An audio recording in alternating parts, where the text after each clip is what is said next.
Hello, Alinatics. Ito, ano lang ito mga Alinatics para aware kayo sa mga nangyayari. So, may nag-contact sa akin ng mga Alinatics last time na may tumawag daw sa kanya na Tonyo ang pangalan at nagpakilala pa mga Alinatics na Olis TV staff daw.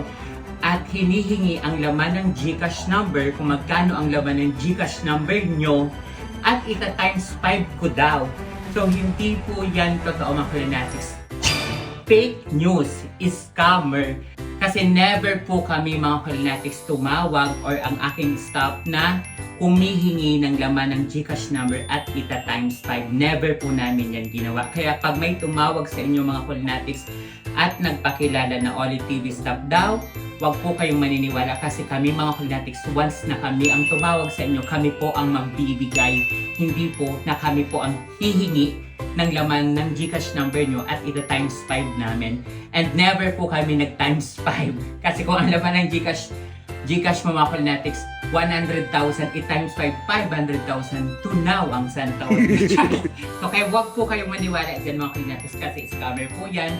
Ayan ha, paalala ko po to sa lahat mga Alinatics, huwag po kayong maniniwala na tumawag kami at humihingi po kami ng laman ng GCash number nyo dahil ito times 5 namin. So, awareness na po to para sa lahat. Sa lahat ng mga scammer dyan, good luck kasi may K, karma. Cheers! I love you all. Oli-oli lang. Mwah!